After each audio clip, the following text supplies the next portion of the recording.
You're listening to the Shorts and Series Podcast, episode 67. Today's podcast is brought to you by Audible.com. Get a free audiobook download and 30-day free trial at audibletrial.com/shortseries. With over 150,000 titles to choose from for your iPhone, Android, Kindle, or MP3 player. Today's podcast is also brought to you by Patreon. To figure out how you can help us infuse our podcast with your awesomeness, visit patreon.com/PSM.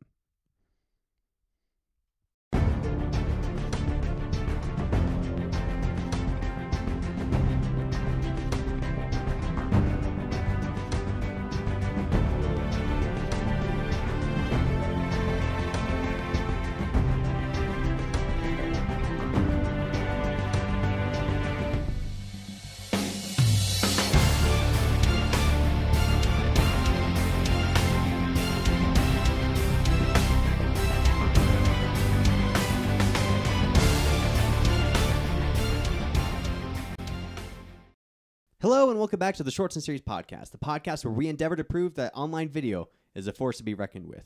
And I'm Devin. I'm Nick. And Nick, I don't know if you know this, but this is our very first video podcast. It is. It is also our third time saying that. Yes, it's our third take. We've literally done probably close to the first third of the podcast 3 times now. Yeah. This is our third take. It is currently 1:20 a.m. Yes. That is in the morning. It is. We'll definitely be providing a full story of how we got to our third take with seemingly a simple setup. Yes. In the PSN podcast this Friday. I believe this is really the only time we've had to do multiple takes for a podcast. Like usually we just turn on the mics and we're good to go. I think there was one time the batteries of the thing died, but it was like a minute in. Yeah, that's true. So basically, a little backstory real quick. We're doing our first ever video podcast. Mm-hmm. So if you normally just listen to audio versions on iTunes or our website, just want to let you know, you can go watch us on YouTube. YouTube.com/ProactiveSlackers. With fancy intro sequences. And let's face it, not only do you get to listen to our devilishly... It's late, Nick. I'm tired. Our devilishly... Is that a word? Devilishly? Yes. Yes. It's just not often said. I've read it more times than I've ever heard it. Yes. So basically, not only will you get to listen to our amazingly seductive voices, you will get to stare at our amazingly sexy faces. Yeah. So that's a little incentive for you to watch the video podcast. Also, I'll add another incentive right now. Okay. You can watch me dance. Oh, ready? He's dancing. Ready? Breakdown. Oh, raise the roof, crisscross, applesauce in it. Just freestyle at this point. He's shaking it. He's moving it. He's shaking everything about. He's doing the hokey pokey, guys. And that's what it's all about. So, Nick, I feel like I shouldn't be the only one to make a fool of myself on video. But you certainly will be. Oh. You're not going to do a ridiculously stupid dance? No. Oh. I will stroke my beard. Yes. Yes. Stroke that beard. Caress it. Give it some love. Because every beard needs it. So I'm sorry. Brief moment of pontification there. I'm done. Let's focus. Okay. Yes. So that's our little incentives to get you to watch the video podcast. Because why not? It's something that we're doing. We were going to do a live stream originally. Mm-hmm. That fell through because Google servers have been down with the Hangouts. So no live stream. But if you do want a live stream, then check us out next time for the Proactive Slacker podcast, Thursday night between 9:30 to 10 p.m. Colorado time. Yes, which is centralized mountain time in the U.S. standard. So yes, and so if you want to join us to be part of the conversation, you can definitely do that. But, Nick, we're not here to talk about that. No. We are here to review a short film. We are. Called Monster Roll. Yes, so let's do it. It's about sushi and monsters. Yes, Yeah. As the name would imply. Very accurate title, turns out. Mm-hmm. So if you guys have not seen Monster Roll, go watch it. It's on Vimeo. It's also on YouTube, but lesser quality, and it's not the original creator. Again, we always want to support the original creator. Yes. So head over to Vimeo, type in Monster Roll. You'll find it right away. It's the one with the guy, he has a giant tattoo on his back. Yes. So go check that one out. There will also be links on our website. We'll post on Facebook, all that jazz. But if you've already watched it... That was something missing from your dance. Jazz hands. Jazz hands? You didn't do jazz hands. I can do jazz hands right now. Ready? Boom. Jazz hands. And for the audio listeners, you didn't get anything. Wow. So upgrade to video is what we're saying. Wow. You're like, okay. Yeah. So if you've already seen Monster Roll, or if you haven't seen it and you need a little refresher of sorts, Nick here is going to read you the synopsis straight from Monster Roll's IMDb page. When sea monsters attack Los Angeles, an underground network of sushi chefs honor an ancient code to maintain the balance between man and sea by killing only what they eat and eating all that they kill. Now, I just have to go out on a limb and say we've done 67 podcasts. Yes, we have. Of this specific one. Yeah, well, we've done over 100 podcasts total. But with a Shorts and Series podcast, we've done 67 podcasts. Yes. And this is the very first time that I've it's been recorded on video. Well, that too. Okay. I'm talking about the synopsis All right. here. You're kind of pushing the video point a little. Sorry. Was I taking too many cues from you? Yeah. You're pushing the video a little too much. My bad. Little too much. But this is the first time in 67 episodes I really feel that I am moved to action by a synopsis. Specifically the action of pressing play. But yes, a call to action indeed. This was an amazing synopsis. We haven't even gotten to the film yet. I'm like, no. Yeah, this is amazing. I love it already. All right. Well, good synopsis. I definitely enjoyed it. It almost sounds like a synopsis our in-studio synopsis master Nick Smith would write. Maybe. I don't know. I feel like the use of the tagline there is a little bit repetitive after having just watched it, but I also think we're starting to get too much into critiquing the synopsis itself. I think so. And not the film. So shall we move on? They didn't aim to be judged on their synopsis. No. But the film itself. Yes. Okay.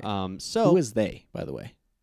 Wow, nice segue. Thank you. That was actually a really good segue. I'm honestly really impressed with that. Well, you've just ruined it by calling so much attention to it. So. Well, Moving on to credits, which would be the they. Yes. So now you just ruined it even more by further elaborating right. the point. Well, I felt like if we're already going to belabor the fact that this is a segue, why not just continue pounding that on? Sure. Okay. Why not? Also, we're recording this on video. Yes, Nick. I don't know if I mentioned that, right. but this is a video podcast. Right. Yeah, you didn't. Okay, I didn't? No. Okay, then this is a video podcast. Yeah. And we're reading the credits now. Yeah. All right. So, moving on, it's time to give off the credits because, as always, we want to give credit where credit is due. Now, just a forewarning.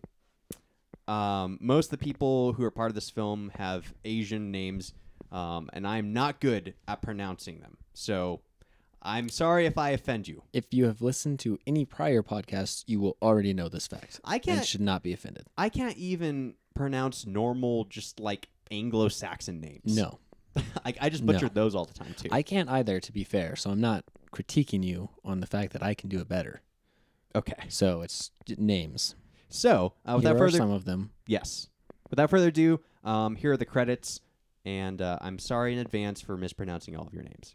Monster Roll was directed by Dan Blank. It was written by Dan Blank. Nailed it. Pronunciation on those, got it. It was pretty hard, but right. I think I got it. It stars Masashi Odate as Ozawa, Hidetoshi Imura as Gondo, Steve Howie as Brody. Got that one too. Yeah, that one was also very challenging. Mm-hmm. Gerald Okamura as Blind Chef. Half challenge there. Michael Yama as Drunken Chef. Byambiav Ulambayar. Butchered that one. As Sumo Chef. Takuji Kuramoto as Young Chef. Americus Abesamis as Sushi Chef. Is he Latin? I don't know. Like I thought that it's not a very... Yeah, that one definitely stands out. Yeah. I don't know if it... I like how his name is Americus. That's just a cool name. Yeah, it sounds like what Caesar would name his kid born in America. Yes, it does. So, moving on, also stars Kenichi Iwabuchi as Sushi Chef, Kate Kennedy as Kate, Neo Minami as Waitress, Shilo Carrasco as Customer, Skylar Pendergast as Customer, Eric Lochner as Customer, and Dan Blank as the narrator. It was also produced by Dan Blank, Sarah Blank, Eric Lochner, and Matt Miller.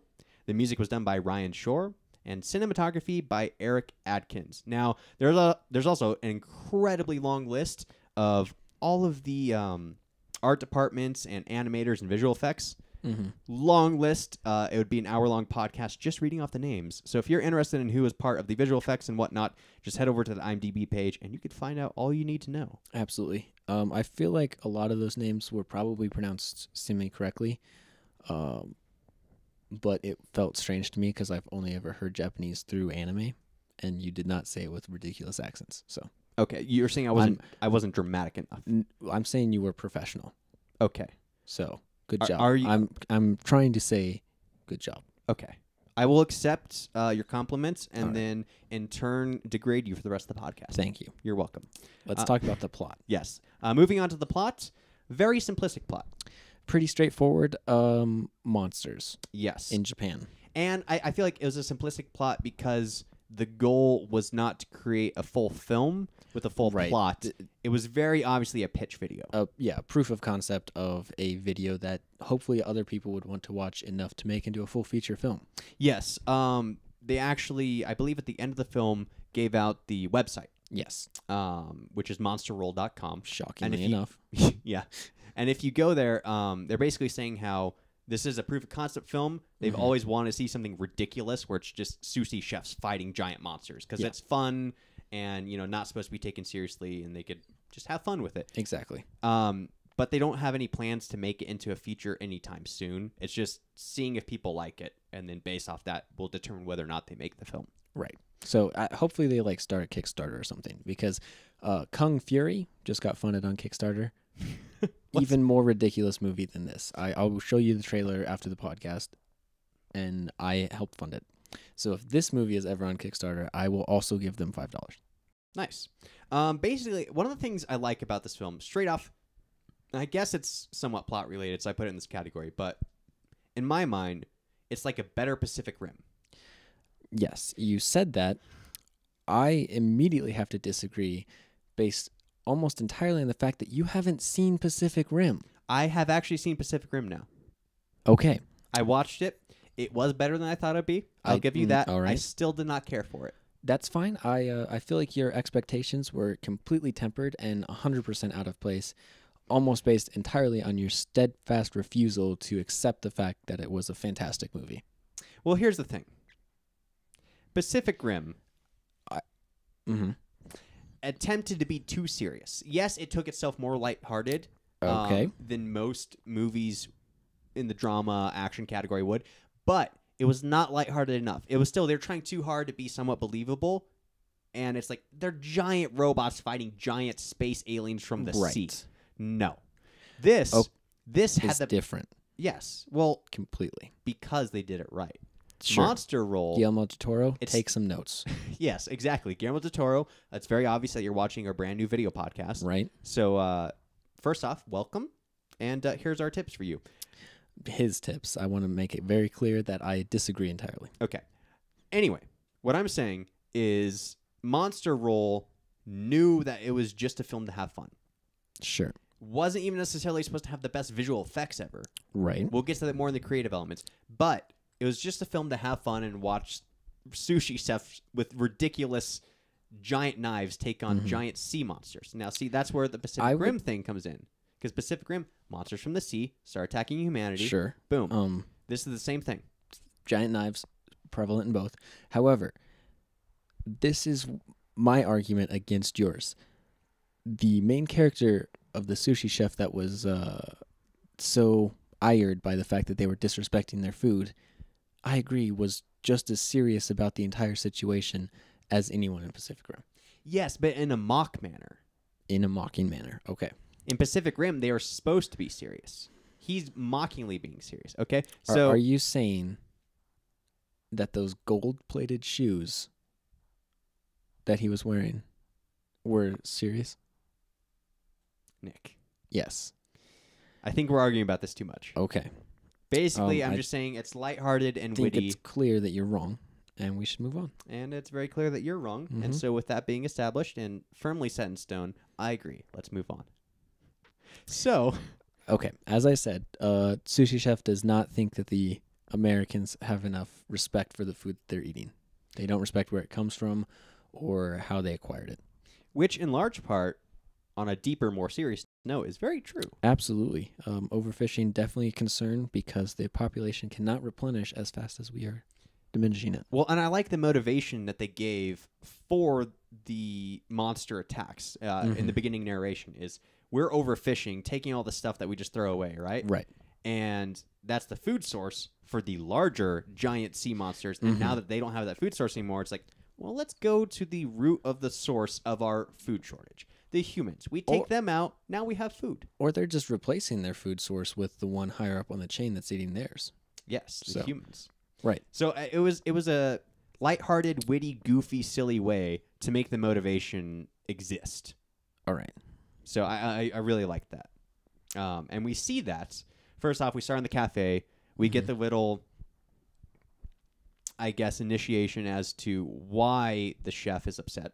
Yes. Because the obnoxious tourist American is, drowning his sushi in soy sauce, which, don't ruin the sushi with soy sauce. You can temper the flavor a bit, but don't ruin it. Right. So he's upset with how the tourists and Americans are choosing to eat their food and basically waste it. Right. And then we get the advent of our monster problem. Yes. Get a tentacle coming out of the sink. Right, which pretty preposterous right off the bat. Like, so many twists and turns, and it was such a thick tentacle to come out of such a skinny drain. Yes. That was really my issue. Yeah. It was like, 3 feet diameter, and it came out of a kitchen sink. Exactly. But it instantly knows to go for the obnoxious American first. It does. So it knows who's offending it. Yes. And then, of course, our hero protagonist gets in the way. And I love how they established the fact that there's a giant knife above the sink. Yes. Beforehand. Giant knife for giant fish. Yes. And so then our protagonist gets wrapped up in the tentacle, and he's starting to suffocate and whatnot, and he's reaching for the knife. Yes. And the whole time you're thinking, okay, it's going to be one of those scenarios where last minute, just as he's about to suffocate, he grabs the knife and stabs it. Yes. Nope. Spoon. I love this. Apparently the tick. I love this. They basically disregarded all the cliches. Like, they set up for the cliche, and the humor came from not getting that cliche. Yes. He grabs perhaps the most blunt object in the entire kitchen. I would say so. A giant ladle, and then stabs the tentacle. Goes clean through it, too, which is just ridiculous. Impressive strength, and also, I don't... The physics don't make sense to me. I think it was fun to watch, but it did not make sense. I think that was the point too. If it wasn't the point, I would definitely be critiquing it right now. But since it was the point, that's fine. I almost think it was almost a shout out to some of the older karate movies. Yes, where you just have the ridiculous, they're flying across the entire room, or they're punching through someone's chest.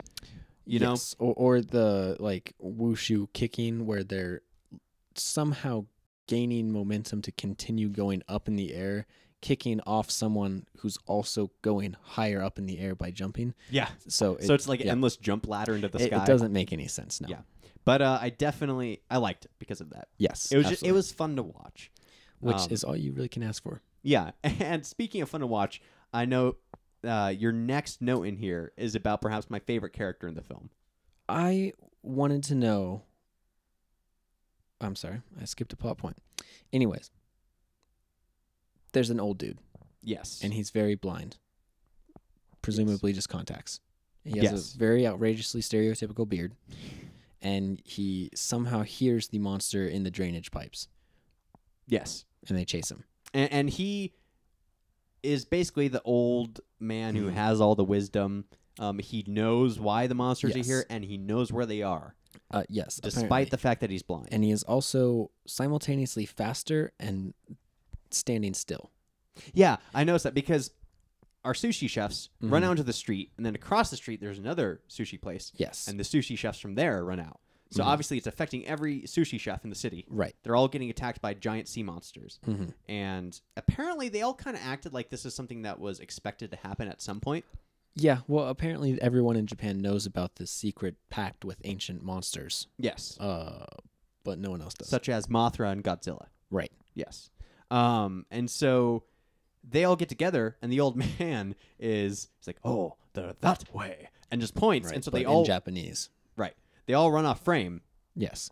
And then he's still like in every shot from there on out, he's like standing on the road, standing still, pointing, and presumably got there before them. I guess it's hilarious. I love it. He can it. teleport. Shunpo.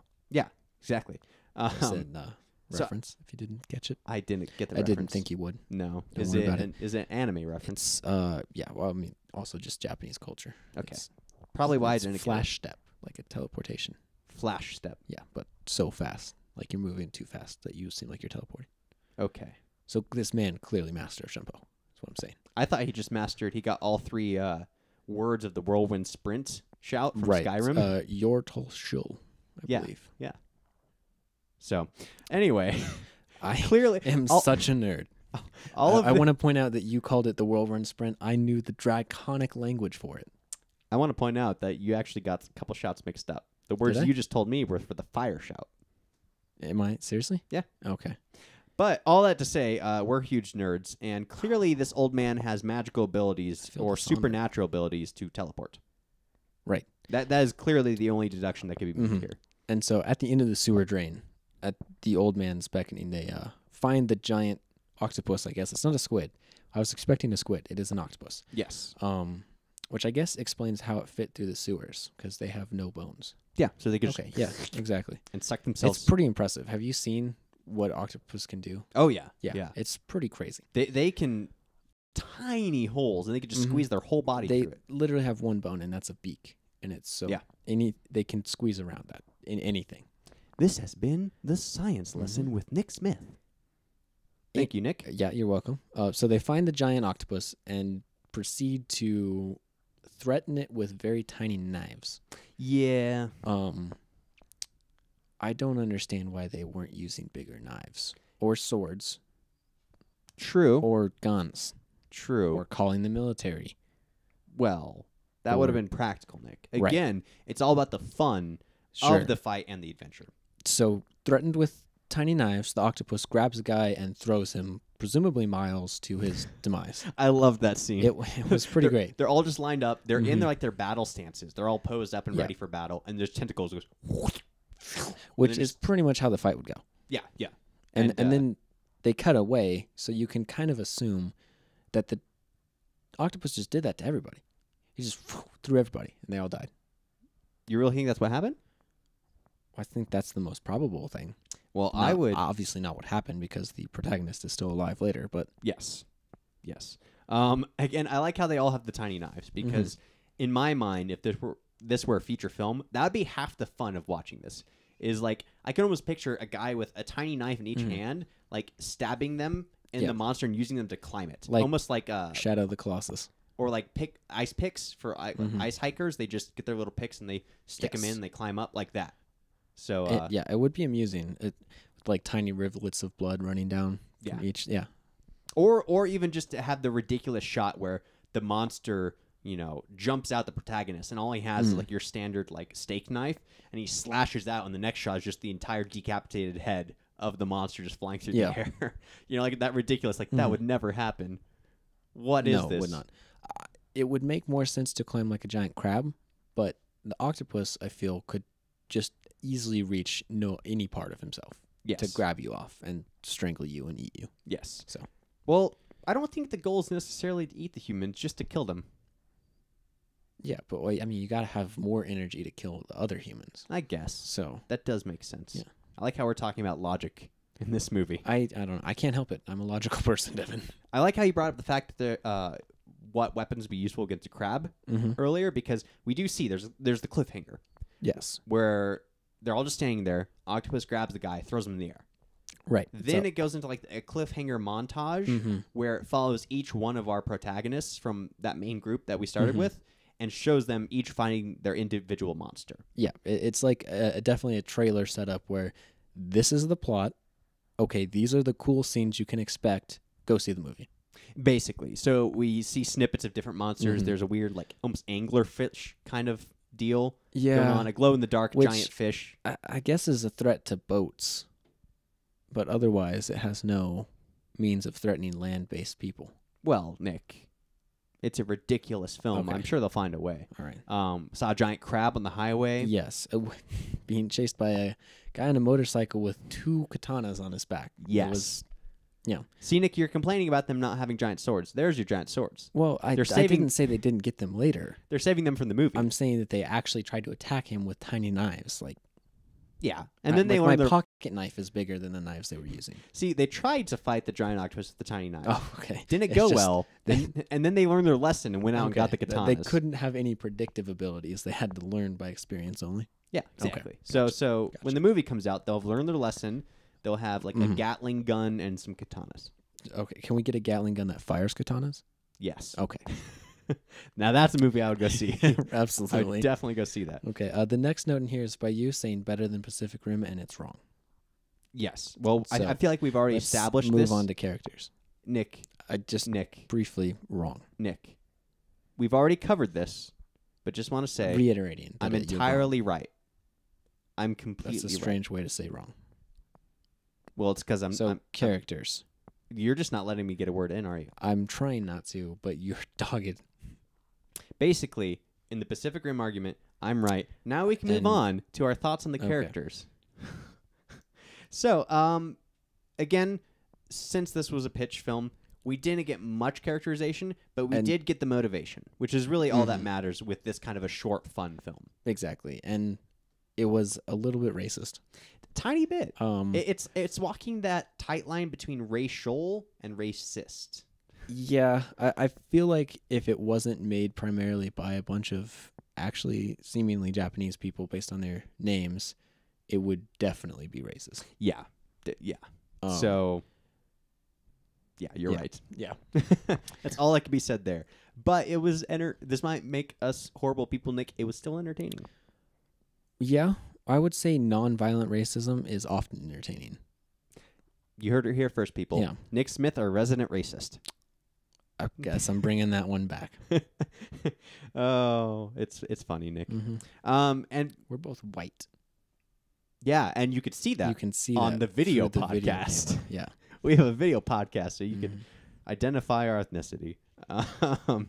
In case or you target it either way. In case you couldn't tell by our obscenely white-sounding names. I don't know what you're talking about. Nick Speak for yourself. Anyways, before this goes down a really weird, racist path, and we offend a lot of people and lose our entire fan base, let's move on with our thoughts on the characters. It had an odd spin. A lot of the, karate movies or stuff like that, they'll have essentially the family honor deal or the career honor, some form of honor that needs to be defended. Yes. And this had Japanese people in their honor. Yes. And we got kind of an odd spin on that, comedic spin, which was these sushi chefs. Really hard thing to say. Sushi chef. Sushi chef? Sushi chef. Yeah, pretty tough. Say it 10 times fast. Sushi chef. Sushi chef. Sushi chef. Sushi chef. Sushi chef. Sushi chef. Yeah. All these sushi chefs are basically very, very honor-bound to their craft. And also, via their craft, honor-bound to the balance of nature. Yes. I would argue that is not very hyperbolized in this. And actually, in Japan, they are very determined. Like, being a sushi chef is a very honorable career path that is actually very hard to obtain in Japan. Is it? Yeah. I did not know this. Yeah, to them, it's definitely an art form. It's not like you can just go to school and kind of be a chef. You have to, do years of training, and they have masters that you actually have to spend time learning under in order to progress to the point where people will actually be patrons to your own sushi restaurant. Could you imagine how much better our culinary world would be here in America if the same held true here? Our world is better because we take the best of everyone else's. So we're like culinary pirates. We're just like, sushi, fine. Yes. Sushi restaurant over here. It's going to be amazing. Yeah. Italian restaurant, cool. Olive Garden. So we have mediocre to kind of high quality everything, but no ultra high quality anything. Which you have to go to the source to get that. Right. So if you want genuinely amazing sushi, you go to Japan. And pay like $200 a roll. I'd do it. I would do it once, yeah. Yeah, just to say I did and be able to have the experience. I love sushi. That would be amazing. I'm really craving sushi right now. All right. I could go for some California rolls. Surprisingly enough, None of them open at 2 a.m. Yeah, which is when we're recording this. Unless we were magically in Japan where it wouldn't be 2 a.m. This is true. Also, I feel like we're going on a weird food craving tangent, and we're drifting away from the actual purpose of this review. Right. So anyways, they have the honor in this film. Yes. They are striving for the honor, and again, that is for their craft of food and for the balance of nature. Yeah. And that's the motivation that they have going into the whole endeavor. Mm-hmm. Their motivation being kill everything you eat and eat everything you kill. Well, kill only what you need to eat. Right. And then eat all that you kill. So that's a lot of eating. Yes, I was going to say, the hunger crisis will have been solved. Although it won't be nearly as annoying to get the meat out of the crab leg if the crab leg is 25 feet in diameter. I would almost assume it'd be worse. Like, imagine having to, like, all right, get the shovel. Well, no. Get a tow truck to pull the crab leg to the restaurant. Use a chainsaw to get through the, like, carapace, and then you can just grab it with your hands, and like, it would be awesome. Yeah, but how long would it take to cook crab legs? I'm relatively certain. Oh, that's a good point. Quite a while. I guess it would be raw. You're right. If they were that size. Yeah. See, you'd have to cut into it with the chainsaw, then shovel it into the back of a truck or other large container.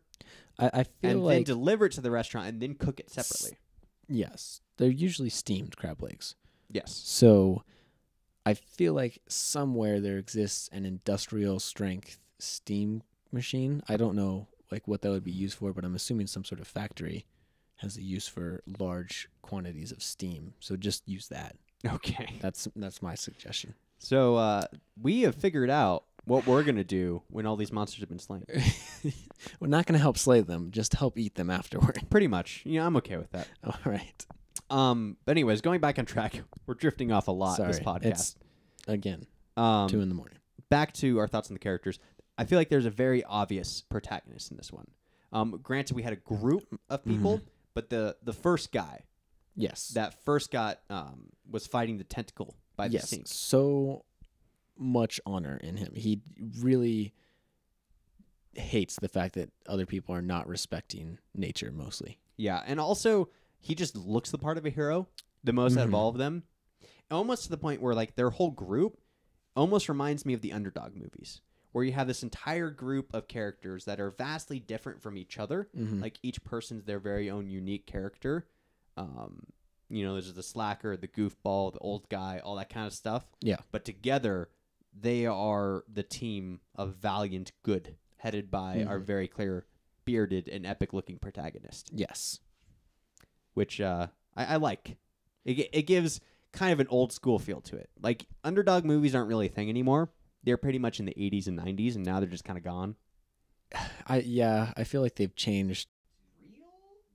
Or CG. Yeah, which is kind of annoying.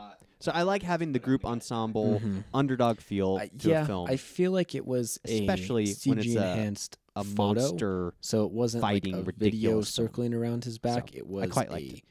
High-res but that being picture said, they took. That's about all I have on the thoughts on the characters, unless you have anything else to add. Okay. Straightforward, like a trailer, kind of, you would expect. Yeah, so. I will say the acting was done very well. Absolutely. Albeit over the top, but that was on purpose. Yeah. So I definitely liked it. Completely intentional. Hard to mess up being melodramatic, but it was still done very well. Yes. That being said, that's about all I have. So let's move on to our thoughts on the creative elements. All right. The tattoo at the beginning is awesome. Yes. It's so cool. Yes. And we get to see it. We stand in the on one of the sushi chefs. Yes.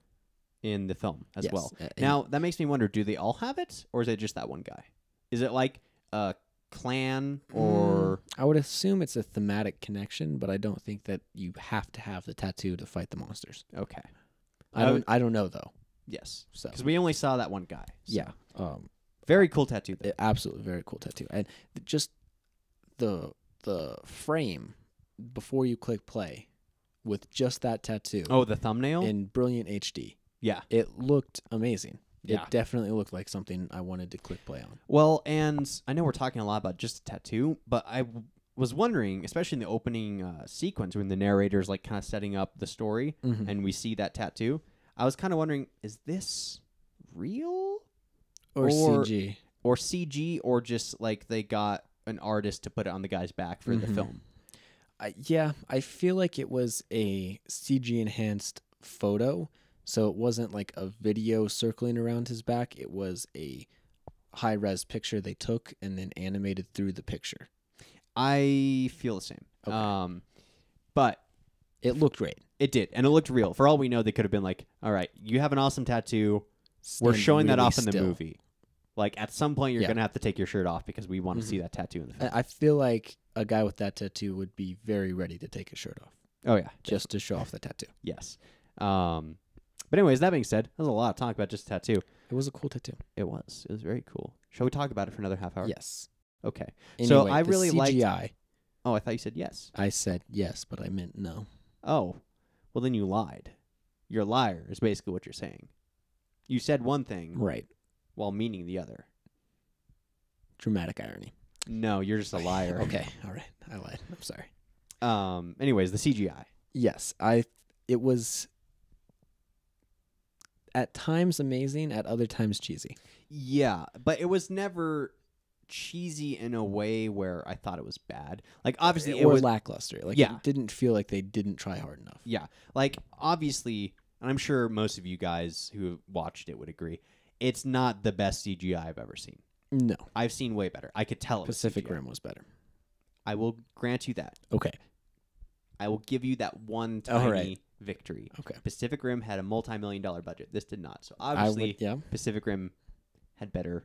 Sure. The comparison is not fair, but I made it. Okay.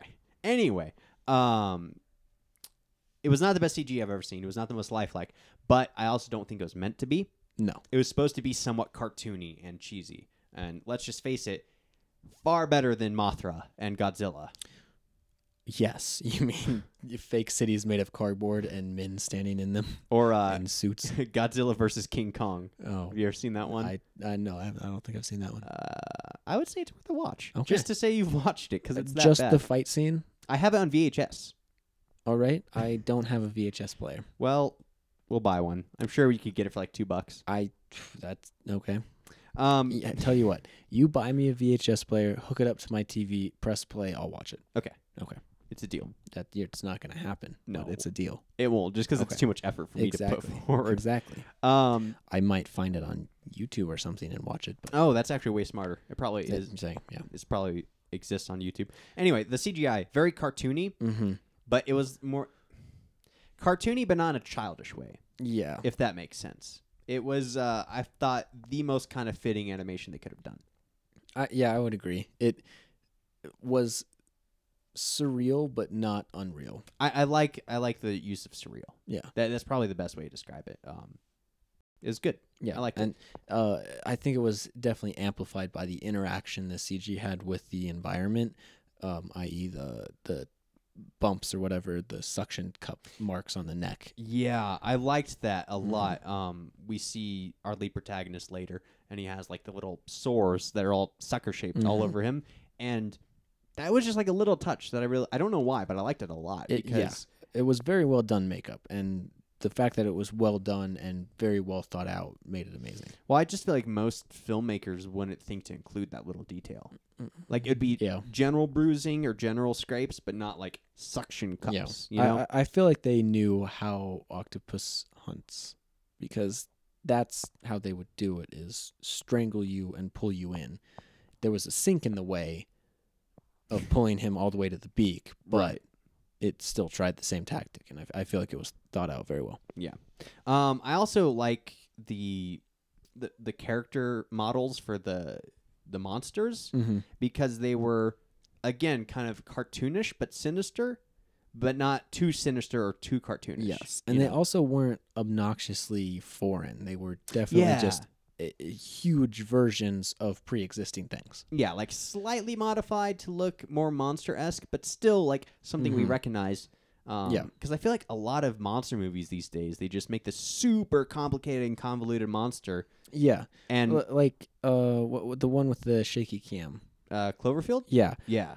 what was that thing? No one knows. No. There's no identifying marks. There was if that had been a giant crab, everyone would have said, "Oh, there's a giant crab," right. And they would have known it has shells.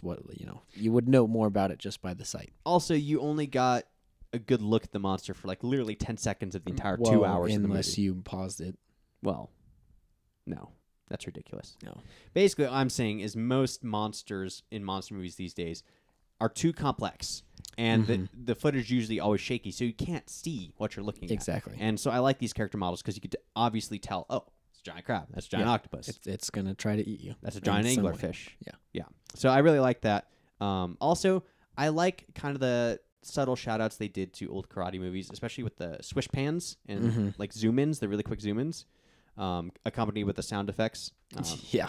The sound design was pretty amazing. It was. The music was also very good. Yeah. It was great to listen to. I holistically, very well pulled off. There's really only one scene I could think of that I thought was somewhat subpar, but beyond that, they're all great. Okay. Would that be the scene where he throws the guy and then in the background he's just kind of blurrily falling but too slow? No. Oh, that would be the scene for me. Okay. Did not see that part. Well, I saw that part, but that part didn't stick out to me. It was when the very beginning of the film, when the narrator's still talking, and it's like the undersea shot of all like the sharks swimming around and whatnot. Yeah. That was the only CGI scene where I'm like, that looks kind of fake. To be fair, what I immediately compared that to was giant shark versus giant octopus or whatever. Mega shark versus giant there octopus. We go. That's it. And quality film. The CG in that was so much worse that this seemed all right by comparison, I guess, is what I'm trying to say. Yeah, I would definitely say that overall the film, especially the quality of the camera, was just very HD and beautiful, and then the CG was just amazing. So it all came together very, very well. They clearly knew what they're doing making a movie. Yes. But that being said, that's about all I have on the creative elements. Yeah. Okay. Then we're going to move on to how this holds up against big time media. Now, normally we do our IMDb ratings and our YouTube ratings. Right. Now, while this video does exist on YouTube, it's not by the original creator, and there's dozens of rips of this posted on YouTube. So there's no YouTube rating that we're going to do today, just the IMDb rating. Right. Again, Vimeo doesn't really provide good stats for a rating because they only have a yes, I like this button. Yeah, there's no dislike feature. So we're considering with Vimeo videos in the future doing a rating based off of what percentage of the viewers clicked like. Yes, but I still feel like that's not a good representation. Yeah. So today we're just going to do the IMDb rating. Because I watched this video for review. Yes. And I did not click like. I liked it. Yes. But I didn't click like. Exactly. So thumbs up. Yeah. I will though now because I said something and now I feel bad. But before I hadn't even crossed my mind. So that being said, on IMDb, Monster Roll got a 7.8 out of 10, which for Vimeo, I mean, not Vimeo, IMDb. For IMDb, that's incredibly high rating. It's very good. I definitely feel like this is on par with a lot of movie trailers. Yes. As far as length goes, it definitely feels like it needs more stuff to be a full story. But yeah, for what it is, which is essentially a trailer, it is amazing. It definitely holds up with a lot of Hollywood trailers. So that being said, on a scale of 1 to 10, what would you give it? I'd probably give it an 8.5 because I really liked it, and I would absolutely love to see the whole thing. But since this isn't the whole thing, I just want to watch the whole thing, really. Right. And I'm going to give it, for the same exact reasons as you just mentioned, I'm going to give it an 8.7. Okay. I like the visuals a lot, which help lend to my higher rating. But I feel like there's too much set up for me to not get the resolution. Like, too much setup, I'm like, I want to see that. Yeah, like, how does it end? Does the entire planet be consumed by giant sea creatures? Exactly. Hopefully not, but how is that prevented? Well, no, that's how the first movie ends. But there's a cliffhanger where there's one guy left. And then there's 2 or 3 more movies that are just bad ripoffs, kind of. Yeah. So there'll be like sequels. Starship Troopers. The first movie's going to end with one guy on a tiny little rock in the middle of an ocean surrounded by monsters. Right, but is it the old guy because he can teleport? Yes. And then he'll just win by teleporting? Yes. Okay. How will one person repopulate the planet? Maybe he just kills all the monsters, and then because he's an old man, reaches the end of his life. It's like, yes, I am content, and then he dies. Oh, wow. It'd be a bittersweet ending. Yeah, I guess so. In the tradition of Japanese people, would he write it down in like a poetry format? Because I feel like that would be an apt ending, like him reading the poetry of his resignation to death. I feel like that would be an epic ending. Yes. Okay. I think it's suiting. Cool. So you're welcome for writing the ending, guys. Yeah. If you guys need a script writer, Nick Smith right here, he will script out all of your movies, all 5 of them. So, do you feel up to the challenge, Nick? I mean, it will take some time, but I could do it. Okay. Okay. Sounds good. So you'll be in Hollywood someday? No. Well, not with that attitude. Well, sure. I don't know. I don't like Hollywood. Okay. I've been there. I don't really like it. Sounds good. Okay. Anyway, so that's the reason I give it 8.7 is I just want more. There's nothing really besides that one CGI shot that I didn't care for. Beyond that, I'm like all for this film. I love it. Yeah. It's hilarious. Cheesy enough, yet with good enough production value to it. Absolutely. Like a lot of films try to pull the same thing off, but they don't have the production value. So it's cheesy, but then just bad. Sharknado. Yeah. Where it's too low quality to enjoy watching the first time, but it like almost too much to perpetually make fun of. Yeah. This walked that fine balance of enjoyable and good quality. Yeah. So definitely props to that. 8.7 is my rating. All right. And we'd be curious to know what you guys think about it. So you should send us some feedback. Yes. Or since this is a video, leave comments below. Yeah. As feedback. You could definitely. That would work. I didn't realize that because, Nick, did I mention this is recording? Yeah, this is a video podcast. Right. Yeah, you did mention that. Okay. I just want to make sure I got that through. Okay. So that actually I didn't think about that just now. They could leave comments. Yeah. And let us know what they thought. Fantastic way to incorporate feedback. You can also email us, feedback@ProactiveSlackerMedia.com, or leave a Google voice message that we can incorporate into the recorded version of the audio and probably the visual as well. Yes. So call in and we'll play your feedback on the podcast. Everyone can hear it. Leave a voicemail? Yeah. Leave a voicemail message at 720-295-0885. Yes. Also, we have a lot more social networking links than just that. Yes, we do. So if you want to, again, check us out on YouTube, if you haven't seen, the video. Did I mention, Nick, that we're doing a video YouTube? podcast? Yeah, it's youtube.com/ProactiveSlackers. Yeah, you could go there, subscribe, and hopefully right now it's just going to be the Proactive Slacker and the Shorts and Series podcast. Yes. We are in talks with Dan. If you guys listen to the Nerd News podcast, he might be okay with driving all the way up here to record those. So we might potentially do live streams and video podcasts as well with the Nerd News. Probably a different setup than just this that you're currently seeing. So it will definitely be a process to figure that out, but we'll try. Yeah, we need to figure out where Dan's going to sit. Yeah. Because right now it's just you, me, and a whiteboard. Yeah, I'm thinking that we'll go over it later. Also, I wonder what's written on the whiteboard. I don't know. If you guys watch the video podcast, you might be able to figure it out. Okay, it's a special message just for you. Yeah, I was gonna read it, but Devin has now, it's shrouded in mystery. Yeah, it's definitely something that you need to see and read. There's no way that it's not just something that Devin wrote. It's very important. We should start doing artwork on that thing too. Okay. You feel free. I am not an artist. That being said, also, if you want all of our content in one convenient location for you, you can definitely check out our website. ProactiveSlackerMedia.com. If that doesn't work, please try ProactiveSlackerMedia.squarespace.com. Yes. And then also, I don't know, maybe check us on Twitter. Twitter.com/PSM_company. And again, we're doing this new thing called Patreon, which is a way for you guys. It's like an ongoing Kickstarter. If you want more information, go check out our Patreon page at patreon.com/PSM, and that's spelled PATREON. So yes, Patreon. It's just an easy way for you to support us, and anything that you give us will not be used to buy myself a new phone or something. It will all be used to pay for anything related to making more content. Yes. I don't know, maybe getting webcam capturing software so we don't have to spend, I don't know, Nick, 4 or 5 hours trying to figure out how to do a friggin' video podcast. Exactly. Devin's very irritated about it. wasted 5 hours Mm-hmm. trying to figure out how to make this. I don't know, Nick. Did we mention we have a video podcast? To make this video podcast for you guys. Yes. So that's an awesome way you can help support us.